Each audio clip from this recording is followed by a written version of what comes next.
Hello, YouTube. Nice to see you all.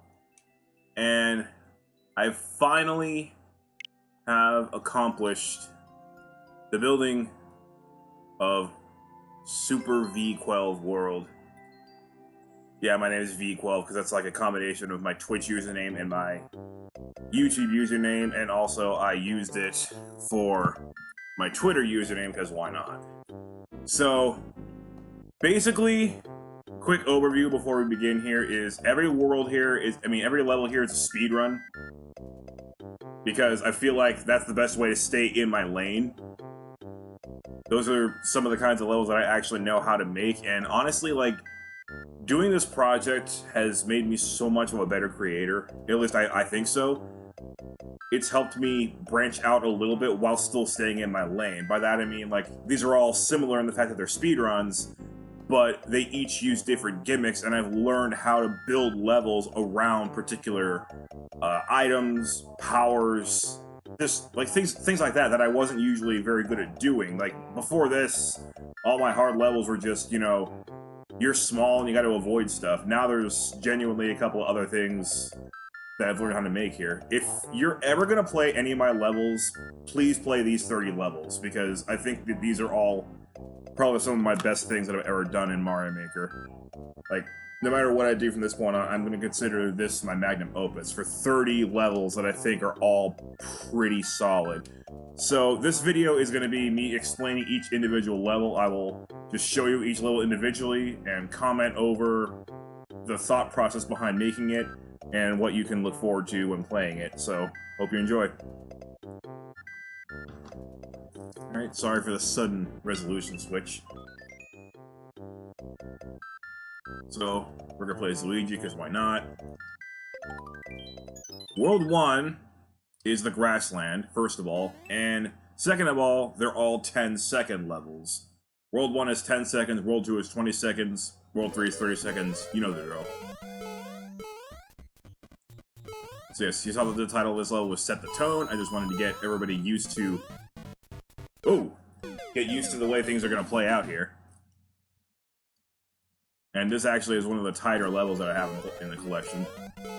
But, you know, it's 10 seconds, so I think it's allowed to be tight if it's only 10 seconds anyway. Oh no. Alright, this should do it if I'm not stupid. Yeah, there we go. Yeah, it really makes you practice these minor speed movements that make your life just a tiny bit easier.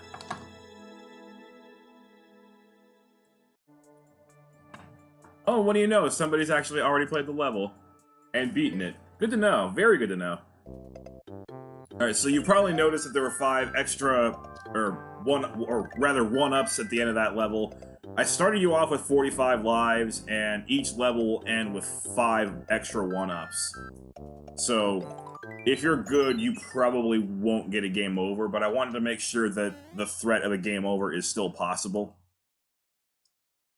Now, rather embarrassingly, this level is probably a lot easier than the first one, because the timer is a lot looser. Like, that was far from perfect, but I'm still probably going to make it. Or do that. That works too.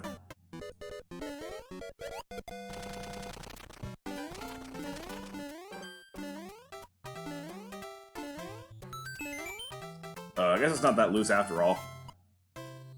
That run felt pretty good, but I still had not that long to spare. But yeah, as you can see, the world record time is a lot less than the first level. Alright, I'm not gonna bother going through the mushroom houses, just know that they are there.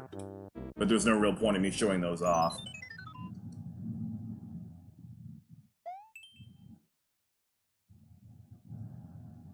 I tried to get creative with some of these titles.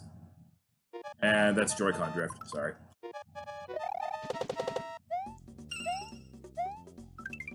Sometimes I got a little bit creative with how to place the 1-ups. You notice, of course, that I had a Z indicator there because the jump was pretty blind. Just wanted to make sure that everybody knew that you need to spin jump.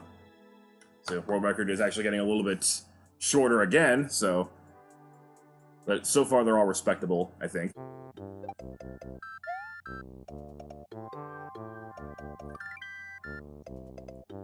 And you'll notice also that each world has one level in each format. So we've been through Mario 1, Mario 3, Mario World, and we're actually going to go ahead and go to 3D World. And this is probably one of the worst levels in the bunch. It just doesn't look that good, but it's 3D World. Like, honestly, like, there's only so many ideas I have with 3D World that you can actually execute with it. Because, like, most of my ideas that I come up with for levels are based off of things you do in the other game modes. So when I come along with 3D World and everything is so different, I kind of get a little bit of a writer's block. So that's something to work on for the future.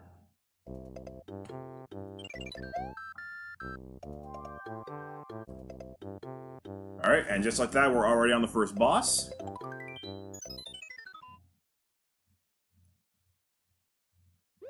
Which isn't really a boss. This level has a little bit of an annoying trick, but hopefully it's not too bad. So, here we are actually requiring you to have a mushroom. The ceiling there, I designed that way pretty much just for aesthetic purposes. I made sure that the brown blocks all have coins in them so that you can't just bust through them. But yeah, the ceiling is basically just there for aesthetic purposes and for a little bit of claustrophobia to add somewhat to the challenge of the level. Obviously, the ground pound is a little bit harder than it would be without that ceiling, and that's kind of what I was going for there. So, that is World 1. The 10-second levels.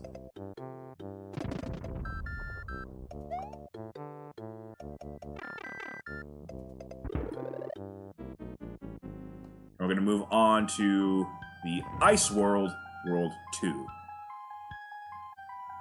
I did my best to make every level both themed around a particular subject as well as the world that it actually is contained in. You'll notice, of course, that there's a water pool coming up and there's also a forest area. Because I sort of dropped the ball on 2-4 because I just had an idea for a level there, but we'll get to that. First up is a chill beginning, 2-1, which both exists as a pun because chill means cold, and also the fact that the time was not too horrible. You can't have shell jumps in Mario 1, and I wouldn't really want to put shell jumps in this speedrun collection anyway. Yeah, as you can see, the time limit is very generous. Yeah, you're not going to see any Kaizo tricks in this series of levels, because I wanted them all to be beatable by people of pretty much any skill level. I wanted them to be challenging enough, but also simple enough that anybody can do it. It's just that everything is fairly precise and has to be done a certain way, a certain speed, but it doesn't require tricks that the average person would not know how to do. Alright, so 2-2 is kind of embarrassing because, like, it's a slight difficulty spike, and that's after I made, like, 100 nerfs to it. I just came up with the idea to put a pool in one of these levels and use the frog suit, because I'd not done any frog suit levels, but yeah, I think I might have made this a little bit difficult for so early in the game. But wow, the world record is 18 seconds. That's actually pretty awesome. I don't even think I could beat that. Let's stay back here. You have to go fast here. And here is a place where I recommend slowing down. It's okay to slow down a little bit, though. Okay, and I still didn't make it. I remember that's with a bunch of nerfs, so I originally had this probably impossible, and then I just decided to make a couple of nerfs because, you know, it's World 2. Okay, this is going by pretty poorly. I'll just stop and cut to when I beat the level now.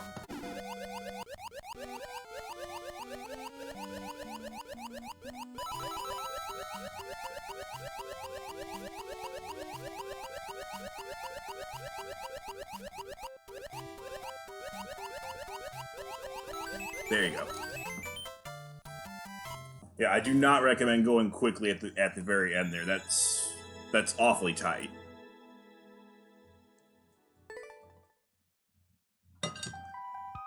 Okay, so you'll notice that, of course, that even after a difficult level like that, I got 82 lives. So, like, if you're good at speedruns... Oh, must be no more Joy-Con drift.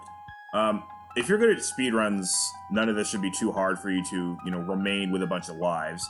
That was a misclick. Alright, so now on to World 2-3. My mistake, it was 2-3, not 2-4. So yeah, you'll see that it's a forest level, and yeah, I sort of dropped the ball because I just came up with an idea of using the builder suit from 3D World, and for some reason just decided to plop it down here in the 20 seconds world. Like, I figured, wow. I figured that I could make a decent 20-second level revolving around the builder suit, but I just forgot that it happened to be in the middle of the frozen world, so contextually speaking, it doesn't make much sense to be put in here. Up and Y indicator, just in case anybody's not familiar with how the builder suit works, and then this P block indicates that's where you want to be standing when you throw the block. And then down plus Z to indicate, you know, that's how you roll in case you're, like, basically just all the stuff in case you're unfamiliar with 3D World controls, and I know I am, so honestly, that was almost as helpful for me as it is anybody else.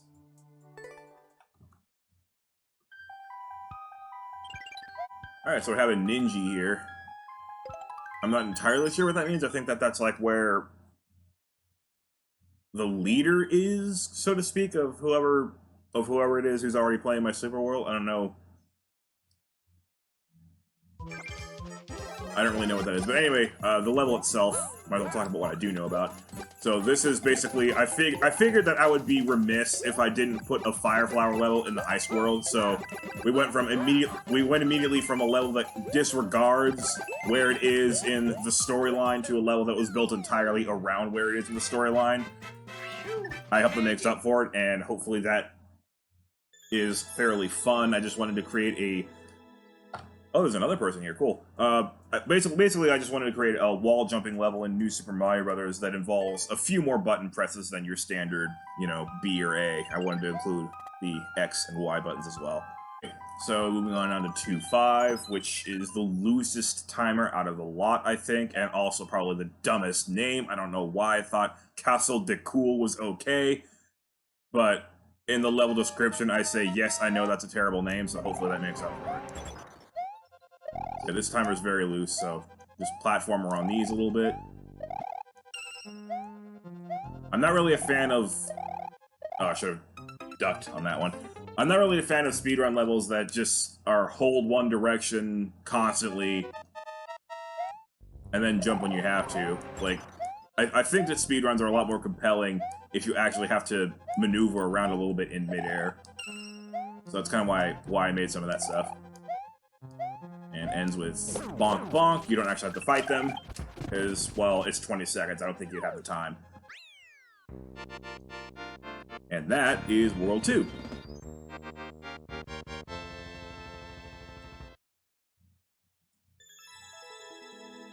I have 96 lives now.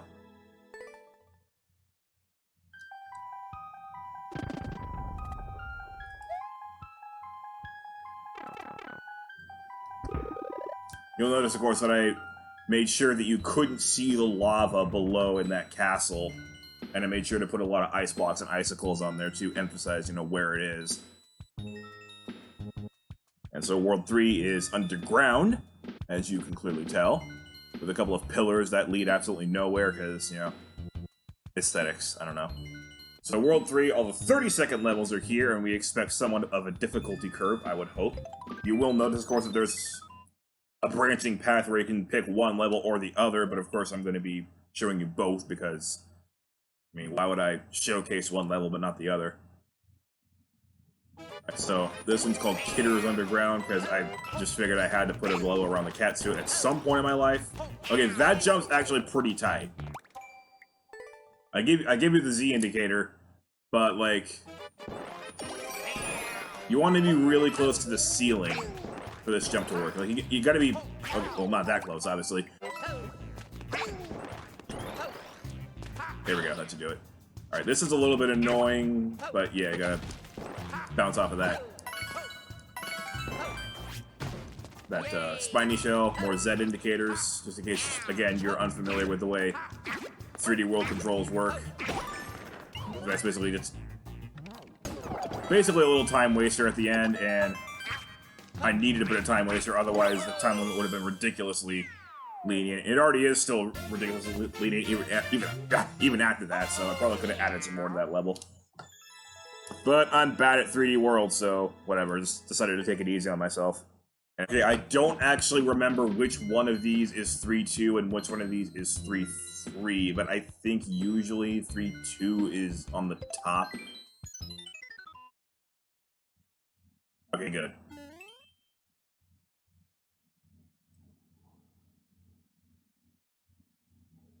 So this is probably the most traditional of the levels. Granted, it does have on-off switches, so, you know, it's traditional by Mario Maker 2 standards. It wouldn't be in Mario Maker 1, of course. But yeah, but certainly among the levels that show up from here on in, this is pretty basic. I don't know about this. Oh, I missed the star somehow. But yeah, the level does have a pretty decently tight timer, so I might have run out of time anyway. I hope that the dry bone jump there isn't too hard to see ahead of time.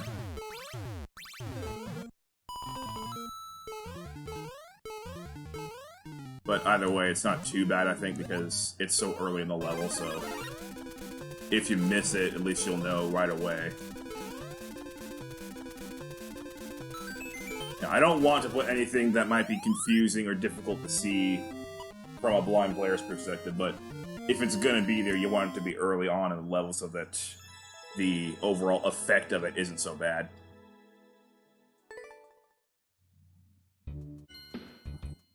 Alright, 3-3 now.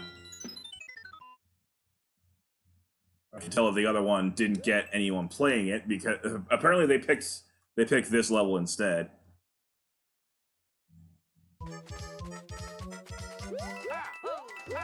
Oops.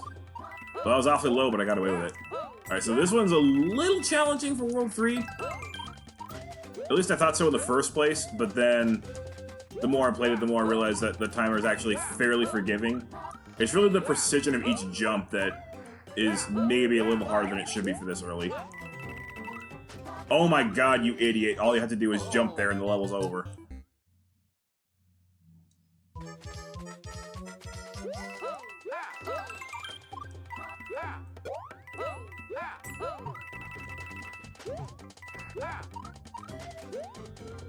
As for the creation process, when all else fails, coins are usually just a decent all-around indicator of where you want to guide the player to be going.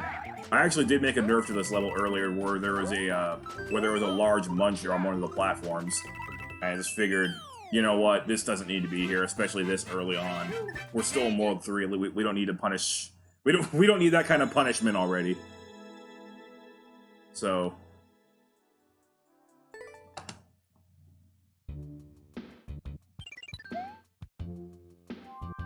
rather than just include that needlessly difficult jump over a muncher, I decided to just keep it pure and keep it all wall jumping. Yes, I've made a lot more nerfs to these levels when creating it than I made buffs. So if you think that these levels are still too hard for the average person, like, please understand that I made them all way easier than well, not all of them, but in general, I made them easier than I normally would have if I wasn't thinking clearly. So here we have a Yoshi level, and of course my clear condition is you must win while riding Yoshi, because I am a big proponent of Yoshi. And I really don't understand why people find it so funny to just treat him like garbage. So those are normally throw indicators, but like, jump button, why did you do that to me?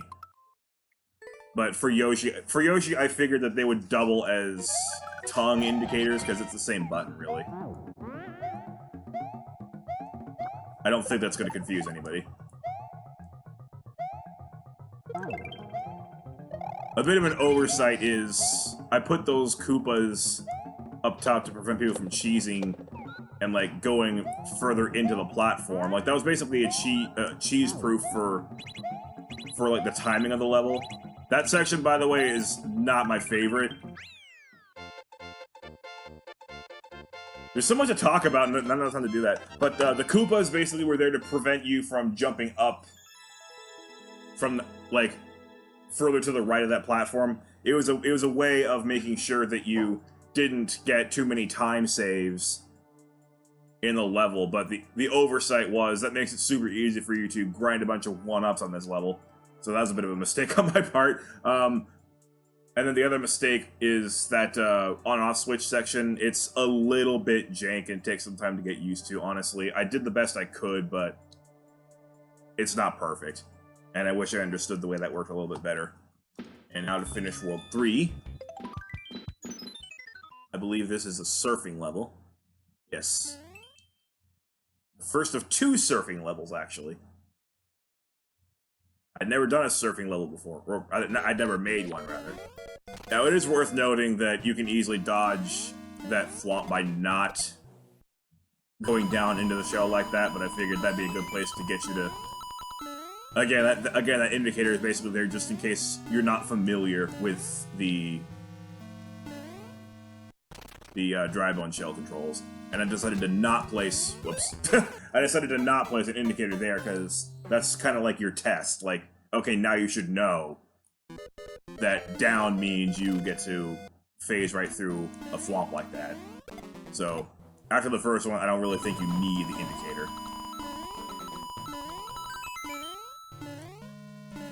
Like, I'll be nice, but then I'll test you. And our clear condition here is to kill a bunch of fireballs. Because, you know, why not? I recognize that it's a little bit awkward to have that kind of a boss fight with the 1-ups being there as well, so I probably could have come up with a better way to deliver you the 1-ups. I do apologize for that. And while making the level, I made sure to, like, build the level as you go along so that I didn't mess up with the fire level. Like, the fire level is actually more of a timer than the actual time limit there, because that's going to dictate your pacing for the level, more or less. Alright, so with that, we go from underground to the opposite of underground, the sky. And this time we are starting off at 3D World, and this is the ugliest level I think I've made in Mario Maker 2. Maybe except for anything but Casual VQuelve, but for some reason, I just can't make a 3D World level look good. I just don't understand 3D World in this game. 3D World itself is one of my favorite games that I've ever played, like the real game. But here, not so much.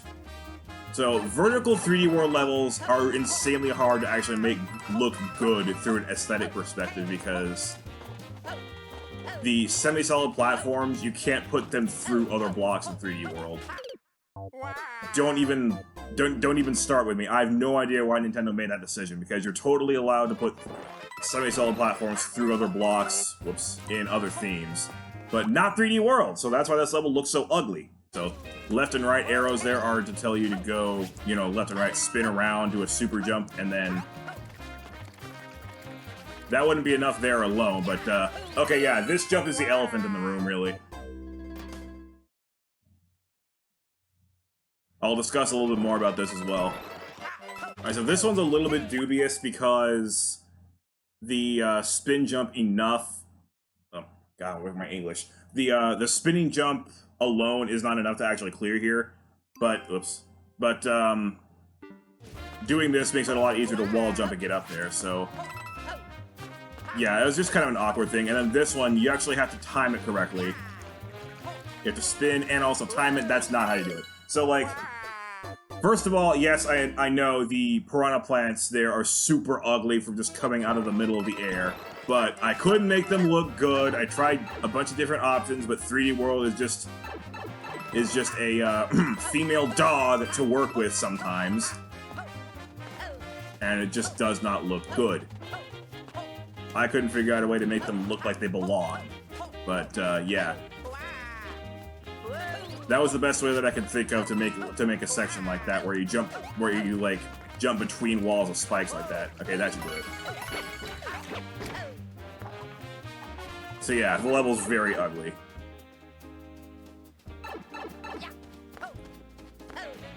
There's your 1-ups, and Yeah, the time limit is super generous again. So that's 4-1. Possibly the worst level of the bunch. Alright, 4-2. Skyboot Hills, where once again you're supposed to keep your boot. Shoutouts to Budoko, by the way. My good friend slash moderator on my Twitch channel. Alright, so Z indicator, let you know, hey, you don't want to try and bounce on this bomb because you'll actually kill it, so you actually need to get off it. And this part was directly inspired by Budoko. A section that I like to call Momentum Heck in his level Butokan no Brave. But yeah, those arrow indicators are meant to say if you move around a little bit, you can mess with the momentum in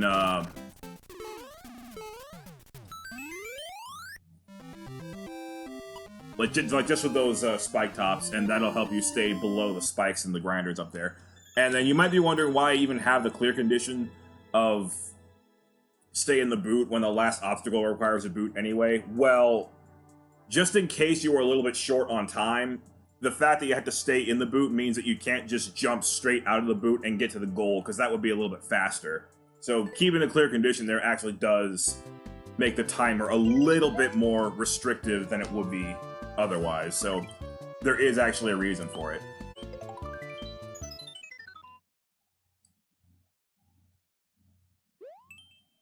Alright, so this is my very first propeller-based level. You're going to hear that a lot from me, like my very first blank kind of level. I made sure that it was attached to a track there so that it wasn't a chore to try and grab in the first place. I got a couple of coin indicators to tell you when to press Z. I feel like coins are sufficient here. You don't really need to put a Z indicator. Alright, that secondary platform there is a little bit cheese-proof.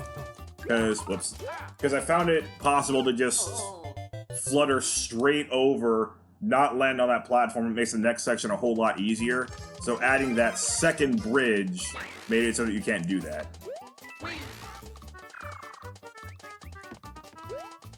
I'm actually really proud of this level. I'm proud of all these levels. To an extent, at least. But, like, especially my new Super Mario Bros. Levels. I just love the new Super Mario Bros. Theme so much.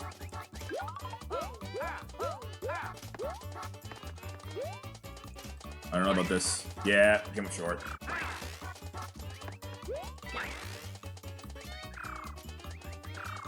Oh, I'm an idiot.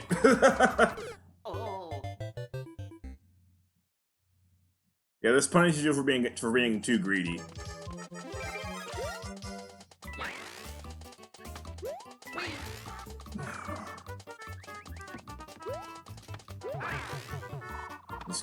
I'll just keep that pathetic cheese in the middle. You'll notice, of course, that I was at the very least, careful enough to put blocks on top of the spike walls to make sure that you couldn't just cheese that way. Because yeah, there were a lot of genius level creators back in the original Mario Maker that couldn't comprehend that you need to. That, like, you can just go right over spike ceilings, so I made sure not to make that mistake in any of these levels. So that is Whirlybird Way. Which I feel like is fairly self-explanatory thanks to the coin indicators. And 4-4. It's called Starman Waiting in the Sky. And I'm waiting to get sued. I don't know about you. But yeah, I figured it might just be a little bit of dumb fun to include a level that's... Whoops. What are you doing? To include a level that's literally just Starman running across a bunch of spikes. I mean, it seems fairly pointless and just super basic to make a level that's all about this, because this has been done a bunch of times by, like, just regular kids. But at the same time, it is just fun to have this because Starman makes you run faster. Alright, so I put an indicator there. I put an arrow just in case your eye was not immediately grabbed by the fact that there's a key there. So I wanted to put that arrow just to make sure that you see it ahead of time. And like, go left when you get up there. Make sure you grab that key. I wanted to give you a better chance of seeing it coming and not missing that the first time you get that far.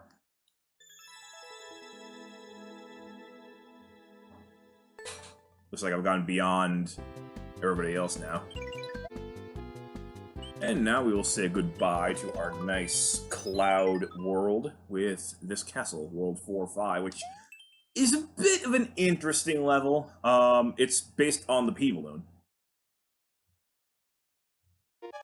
And it's vertical. So I have a mushroom there because I actually had to do that in order to have the clear condition of finishing the level as Super Mario. Oops. Because even though I've given you all the P-Balloon, you're actually not allowed to make that the clear condition unless there's a mushroom in the field, which I don't get, because after you get hit with a P-Balloon, you turn into Super Mario, and that was what I was going to go for. Is that I want to force you to get hit at the end, but, like, it also forces you to get hit exactly one time, and that time should be at the end of this upwards climb. So this is basically a bullet hell. You're dodging a bunch of grinders and fireballs and fire bars. How in the world did that miss me?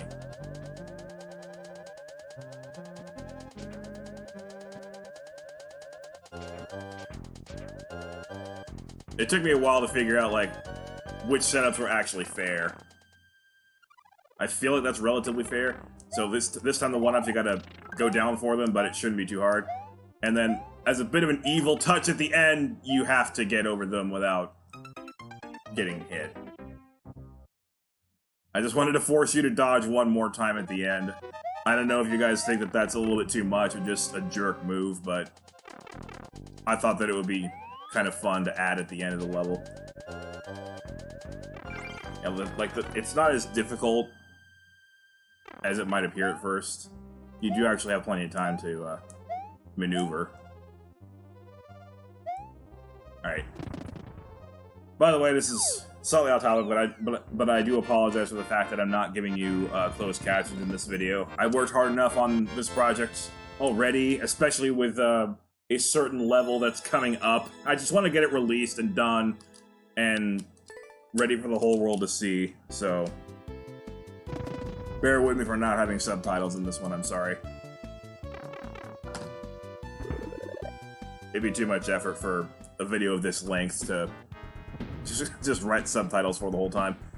Alright, so moving on to World 5, which is lava, but it's not the last world. Is that legal? I hope so. So yes, these are all going to be castle themed. And here's another first for me. Mega Mario level. I don't think I ever even had access to the Mega Mushroom in the original Mario Maker 1. But since Nintendo was nice enough to give us access to this pretty much immediately, I decided to try my hand at making a level here in Mario Maker 2. Don't worry about that bomb, just make sure you use it a couple jumps. Those are like precision disguised as regular jumps there. You have to make sure to land on exactly one block, or else you've taken out your bridge. So like sometimes it's a blessing, sometimes it's a curse. You gotta know exactly where to go with it. Alright, so my clear condition here is kill all these piranha plants. Just want to make sure that you bounce on all those bombs. Alright, so here we have a chain chomp. Boop! There's a few extra blocks to the right of that wall just to beef the wall up a little bit, and that's because I had a couple of attempts. Oh, wow. That's because I had a couple of attempts where the chain chomp actually escaped and became a nuisance later on in the level, and I just wanted to prevent that. So that now if the chain chomp happens to be facing that way, he's just gonna die and not be an issue for you. I don't want there to be any kind of luck involved in this.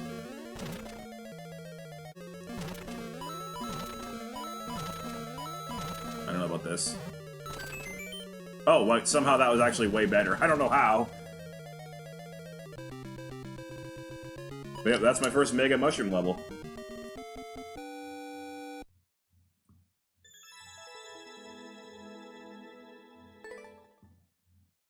I am a little bit off-put by the fact that you can't walk into blocks anymore. You could in Mario Maker 1 to break them. I wanted to put that in my level somewhere, but you just can't do that anymore, so I had to do something else. Alright, so 5-2, also, of course, a castle level. 50-second Mush Rush, this time a regular mushroom, so this is probably the second most traditional level that I have here. It's like we're not practicing with any specific power, we're just using the fact that you're big. And this time we have some pink coins. Hopefully you should notice that, especially with the fact that the platform has wings, so you should catch that out of the corner of your eye without an indicator. That one too. Careful there.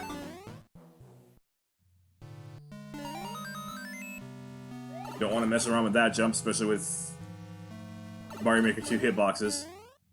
I don't think this one's one of the tighter levels. Might be though, I don't know. Hopefully that's all fair and doesn't take too much. Okay, so this last jump here is actually pretty precise. Well, I guess not that bad. And done. But yeah, like, basically make sure that you're ready for that last jump, because you need full momentum if you want to actually clear that, so... I'm actually, a lot of these levels have more precise or demanding last jumps than most of my levels usually have. This whole thing is a learning process. Now I'm learning to even be questionable at the end of a level, too, while I'm at it.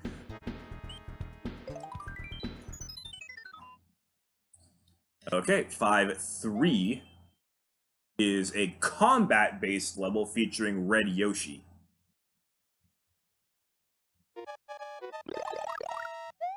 I probably won't be trying too many of these levels in the future. Okay, so that section right there, like, it looks super cheesable, because you can technically just go at him from the right side and hit them all, and, like, be a whole lot easier without having the timing in major. Whoops, and there we go. Like, actually, you know what? I'm gonna go ahead and demonstrate that for you flat out. Because technically, you could cheese it by doing this. And the timing for this would be so much easier. But the thing about that is, I made sure that all 3 of these bombs have keys in them, so you have to detonate all 3. And if you were to do that cheese, that takes a lot of time off the clock, and so I had to make sure that the time was fairly tight in this level to make sure that that cheese is not desirable. Like, doing that cheese will hurt you in the long run because you're gonna run out of time a lot more easily. Oh, I almost did that one too good. Alright, so the clear condition is kill the 3 Hammer Brothers here, basically just because I didn't want you guys to ignore those stacks of enemies. So that's the best way to make you not ignore them, is to kill the guys on top of them all. Alright, so here comes a bunch of frozen coins. And I might have hecked this up. Looks like I did. I made sure to... Oh, gosh darn it. I made them all, like, 2 blocks thick to try and prevent this from happening, but, you know, sometimes it doesn't work out like that.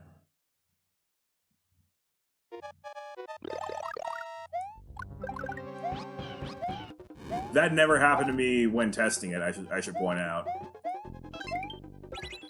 But now that it's actually out in the wild for other people to play, now all of a sudden something that bad is happening. So, that's always good and reassuring for me. Happens every single time I release a level, I swear. As soon as I actually release it, that's when everything that's wrong with it really starts to show its ugly head.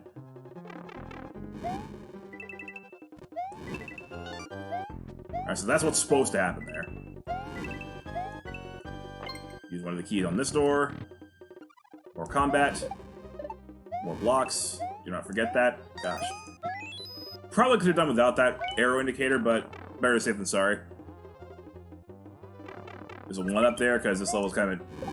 Wow. Because this level's kind of been dragging on for a while. Again, I used a throw indicator there as a substitute for just pressing Y and triggering Yoshi's fire. This is a full jump. That indicator's a little inaccurate, but it's as close as I can get it. Like, don't not do a full jump there. Alright, so I actually struggled for a while on what exactly to do for the finale here, but none of the bosses that I had available could really be killed in like under 10 seconds, so I just had to do a bunch of regular enemies there, so. Here's your 1-ups. The timer might actually not be as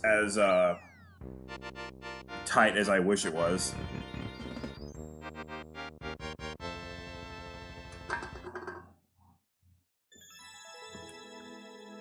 That is 5-3. Combat with Red Yoshi, and a bit of a rough one. And we're waltzing on over to 5-4. You get a perfect view of the castle right in front of you. And this is the other surfing level. I was trying a bunch of different things. Well, okay, I wasn't really trying a bunch of different things. But this level, initially, my first thought for it was to base it around shellmets. But I quickly realized that there's very little you can do with shellmets that's actually blind-friendly and still fun. So I decided, you know what, let's just make it another... Whoops. Let's just make it another surfing level. Hopefully they don't really hold it against me for making 2 surfing levels in the same super world. I forced you to do a couple of precise jumps just to get to the dry bone shell, but after that it's pretty much all surfing. Okay, that's not really accurate for me to say. Again, I put the down arrow there in case you're not familiar with this. Just like I probably didn't have to do that considering I already had a surfing level. But just in case people get this in like endless or just want to play it all by itself and they don't know much about it, like that's, oops, like that indicator was for them. Yeah, the momentum in the lava is a lot to get used to. This is going to time out now for sure. I should also point out that my pipes are color-coded. The green pipes, and this goes for all my levels, not just these. Green pipes do nothing. Blue pipes are the ones that you go into, and then yellow pipes have items coming out of them. I don't like to use red pipes because they're a little bit too chaotic. Like, there's... like, stuff comes out flying too fast for me to want to use them. This sure is not meant to be this much harder than the rest of the levels. Hey, look at that, I did it. I got through a 2-tile gap. Give me a standing ovation right now. Oh, this isn't even that good. Oh, there we go.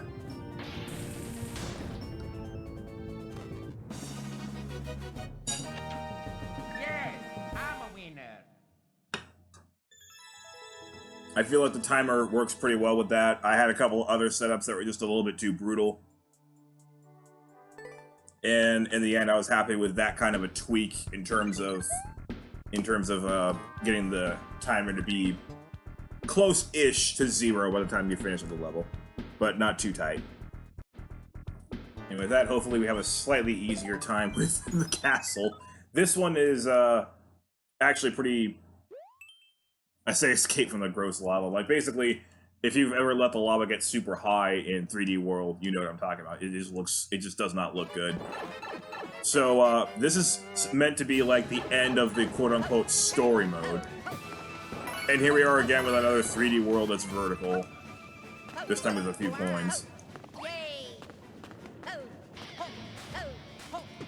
So yeah, basically, I'm a huge Metroid fan, and I love me some Metroid escape sequences, so that's basically what I was trying to get, what I was trying to go for here. And even still, like, this 50-second level doesn't even really scratch the surface of how long you can make one of these things, so in the future... Oh, wow, why did I hesitate there? I'm so dumb. Yeah, that's actually probably the tightest timing part of the whole level is getting the bomb to clear your way. Like, that's what to really watch out for. And why is that Pokey going that direction? That's never happened before. In any attempt that I've ever had on this level. That has never happened. So yeah, basically, I do plan on making a level called 5-5, but it's way longer. Because this actually was pretty fun to make, but it's just kind of a shame that 50 seconds still feels like it's too short for something like this. Whoa. Yeah, the level doesn't look so good. The level doesn't look so bad from, like, this perspective. Alright, so, like, an optional extra coins over there. And again, I made sure to collect those when coming up with the timing for this level. So just a couple of power blocks and Bowser is dead, even though I've labeled this level as boss battle. That's really all you get as far as boss battle. But that's the only appearance of Bowser in one of these, so I figured it fits. So like I said, 5-5 is basically meant to be the quote-unquote story end, which is why we have a Bowser battle.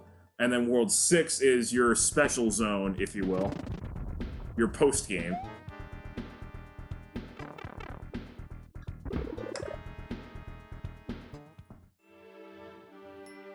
And here we are. It is in space. Nothing more special than space. Alrighty, welcome to the final world. These are 60-second levels. Joy-Con drift, thank you. Joy-Con drift!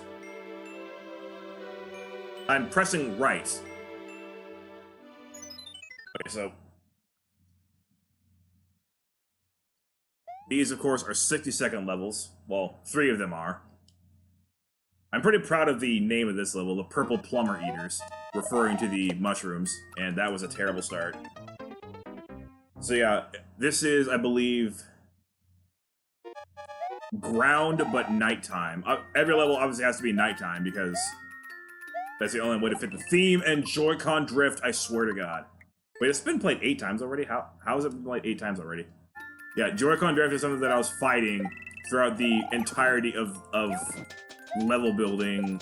I'd say, like, around the start of building level 5, or World 5, is when the Joy-Con started drifting on me, and they've been a problem ever since. Alright, so I made sure to put a parachute on that thwomp, because if I didn't do that, that part just becomes a little bit unfair. The thwomp momentum at night is really strange. So, like, basically, nighttime on the ground means you have regular physics, but the enemies all have, or at least several of the enemies have low gravity physics. What am I doing? And now my TV keeps on going black for no reason, because the Switch docking is beyond jank. It wasn't doing much of that for the first 5 worlds, but now it's just going to make the World 6 impossible. It happened again! Oh my gosh! Stop making this game impossible. The stuff I deal with for my technology is beyond belief. I could go on for ages and ages about that. Okay, so anyway, we're in the pipe now, yay! So the yellow pipes, like I mentioned, stuff comes out. In this case, it's more of the Purple Plumber Eaters. And here we have thwomps and avoidance of mushrooms. I figured that might be fun. And pretty self-explanatory. Alright, special 50 coin. That's actually not a bad idea to go ahead and collect anyway. That way you're prepared for when the mushroom starts coming at you. Alright, so Pokies in space. Careful here, and done. And that is 6-1, the Purple Plumber Eaters. Made sure to make them a threat at the very end without feeling too cheap. And with that, only a few levels remain. Alright, so with that, we're on to World 6-2, and I believe this is the only world that actually started out with a Mario World level. Alright. Gravity won't let you down. And the level description says, literally. Because that is the whole point of the level. The fact that gravity is low, and it takes a long time for you to fall. Do note the... Oops, that was terrible. Do note, of course, the location of the... Oh my god, it's getting worse.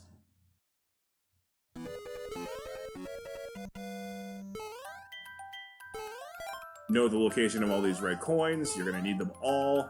And basically, I decided to go with my favorite genre for this level, which is precision. This is unplayable. Oh my gosh. Why is my technology so evil? Why does technology hate me so much?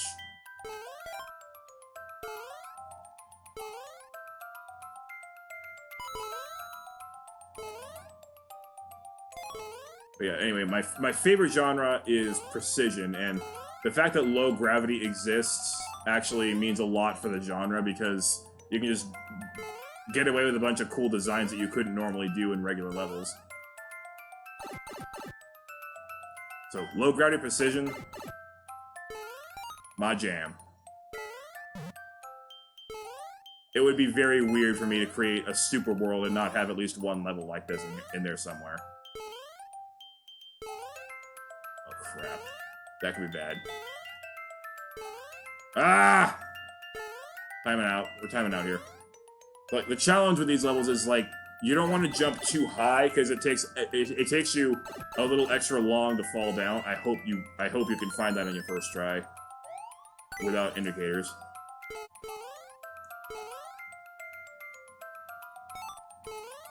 That's a full jump, by the way. Full jump, but from a standstill. Maybe I could have made it to the pipe there on the fly. I don't know. That's not how I base the timer, though, so I think I'm good doing it that way.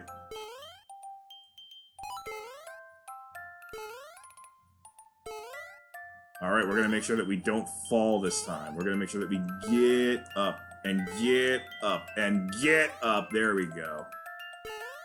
Barely tap the button there. Okay, cool. I'm hoping y'all noticed that final coin there. I don't want any confusion there. Okay, so now you watch the seconds tick down, collect a couple of 1-ups, and done. Okay, that is 6-2. I apologize for the interesting moments with the robots, but that's just what you get when you watch me. So, before we continue, I'm just going to tell you ahead of time that the next level... Boy, oh boy. So, you're probably going to notice a bit of a quality difference from this point forward. Or from the next level only. Because for this level, it's too hard. And it's definitely too long for me to actually try and commentate on in real time. So what I'm going to be doing is just make a silent, no commentary run of this level. And then commentate over it after the fact. So, yeah, next up is optional determination. Alright, just gonna watch the video full screen. Like I said, sorry for the change in quality. But, yeah, I had to discuss this level basically by itself. So, we're starting you off with 60 coins. I didn't want to make extra lives completely free, but I wanted to make them nearly a guarantee. You can see that I have 98 lives up in the upper left corner.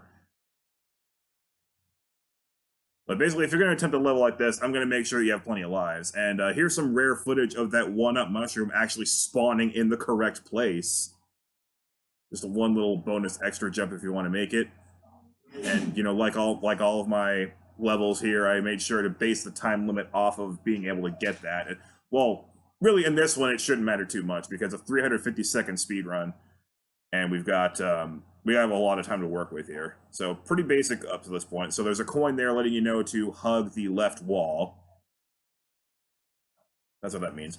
So, that jump over the single muncher is actually a lot harder in Mario Maker 2 than it is in Mario Maker 1 due to the hitbox change, because in Mario Maker 1, you could just jump over it and twirl without ducking, but in this game you actually have to duck, which, to be fair, is probably more accurate to what it should be.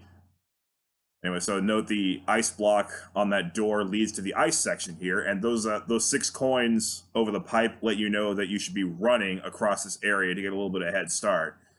That's how you get enough momentum to slide across this. So here's a section where, because you have a mushroom, you can screw up here and still not be totally done with the level, but I do force you to have the mushroom at the end of it. But you could theoretically go back and lose some time and still be maybe okay, but it's just going to be pretty tight. So that's where the level obviously repeats. The main world repeats, the sub-world does not repeat. And it only repeats one time. I don't ever want to create a super long speedrun level that repeats more than once, because that's, at that point, it just becomes irritating and tedious. I think 1 repeat is okay.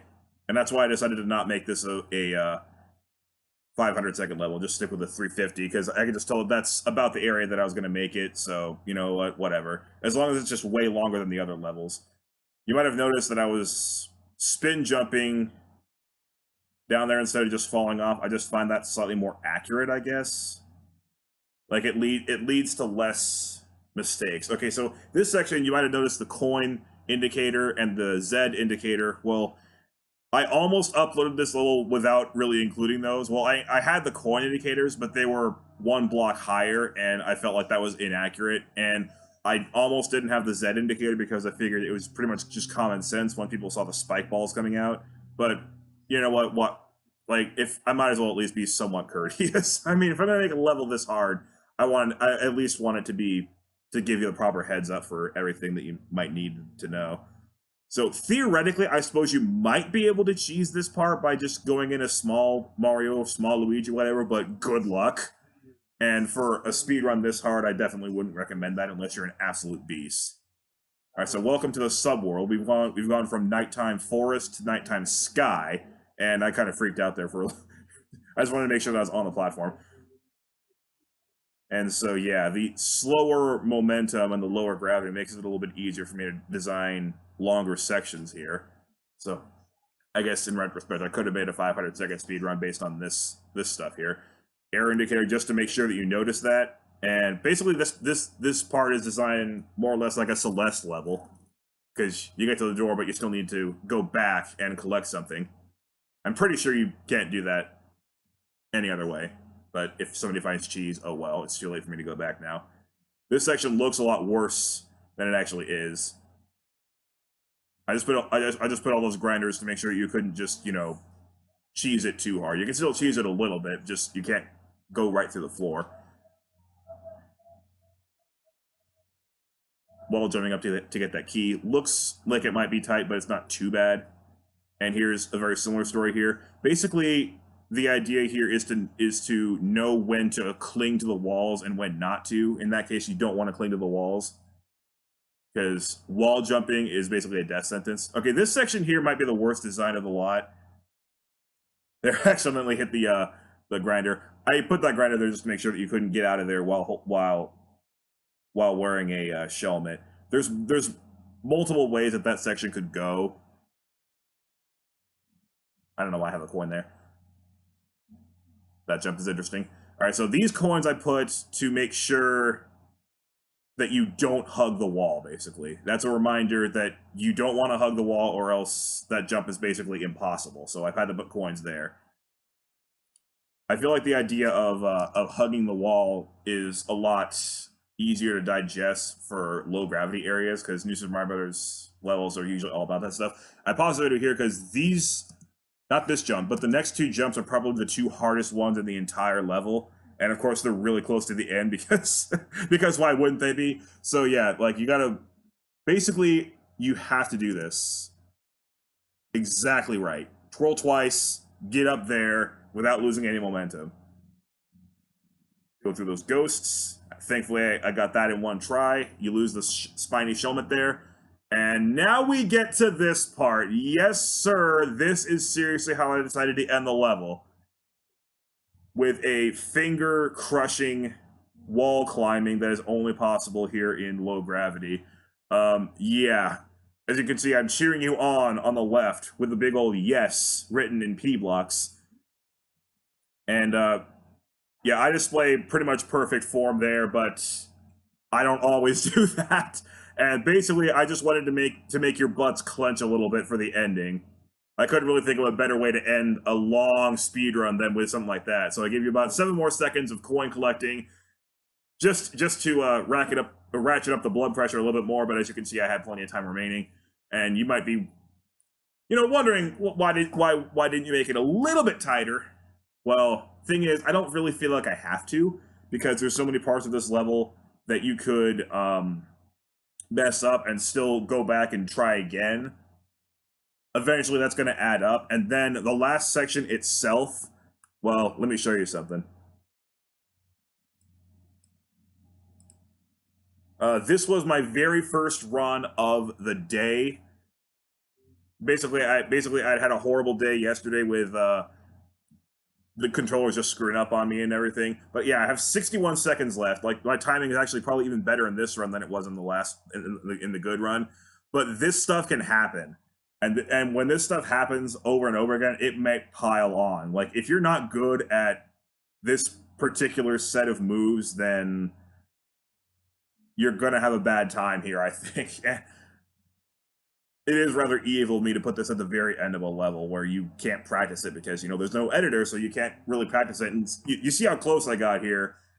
This is the very first run of the day, and I heck it up at the very last moment right there. I still sort of have a chance at this point, but one more mistake and I'm completely done for. And yeah, there we go. That's it right there.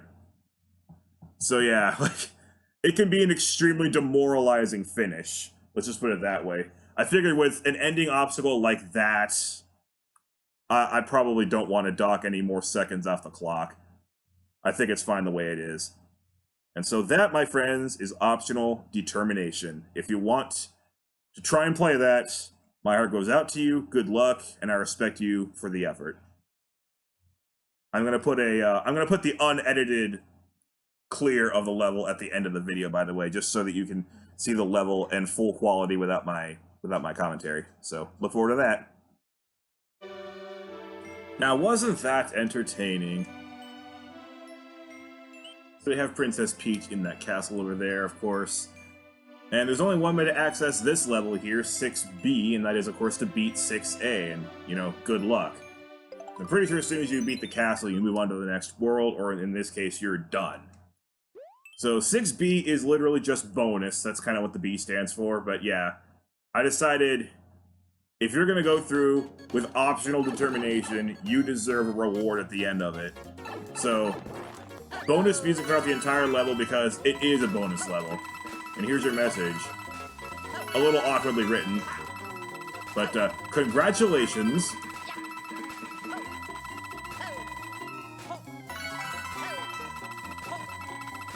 Such patience.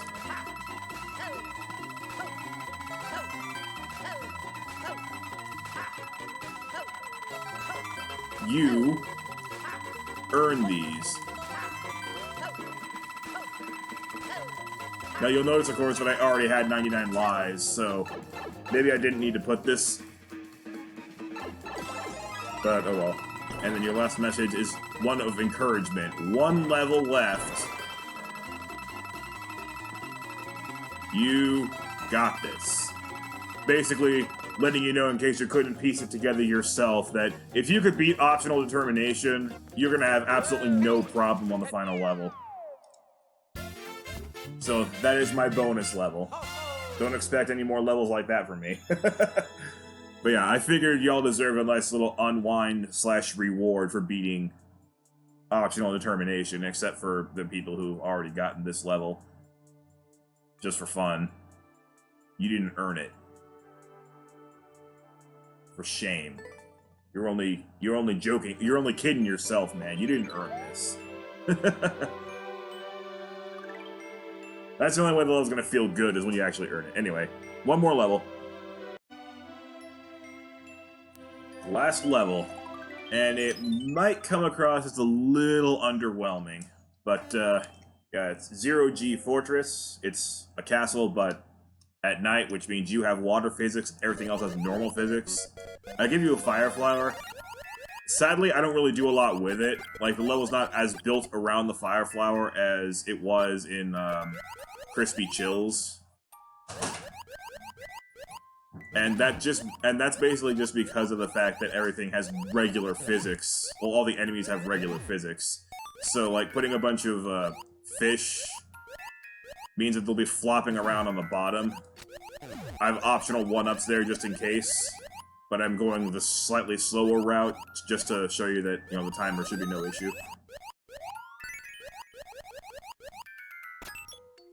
We're swimming up through the grinders, and here's your little finale. I have an arrow with a bunch of coins, so hopefully nobody gets lost. And that guy right there has the key. So you float down gently, go into the key door. You win. And just in case you couldn't get a good enough look at that text, I added a little skull coaster at the end. Very temporary look at it. You win. And that, friends, is my super world.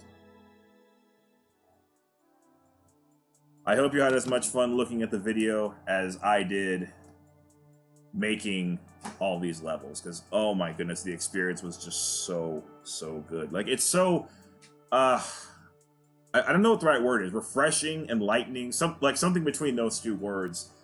Just the fact that I was able to expand my own horizons on what I can do with a bunch of different items, while at the same time using them in a style of level that I know I'm good at making. One of the few styles of levels that I know I'm good at making. So, yeah, expect better levels from me in the future. So, if you see a crappy level from me released after August 2020, call me out on it, give it a boo. No, after making all these levels, I feel like I have set a huge standard for myself in the future. Like, all my levels should be like this. Well, not necessarily like this, because they don't all have to be speedruns, obviously, but they should be this kind of quality. And again, if you notice anything in the comments that I could possibly do to make some of these levels a little bit better or blind friendly, fair, etc., feel free to leave a constructive criticism, because, you know, I want to keep improving. I know that these levels probably aren't quite perfect, but they're just a lot better than what I'm used to making. This is the thing. That's why I'm so proud of them, is because they're better than the levels I usually make. But I know that they can still be improved, probably. So thank you so much for watching, and enjoy the uncut version of Optional Determination. Or you can click off the video, I don't really care. But thank you for watching.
Phew.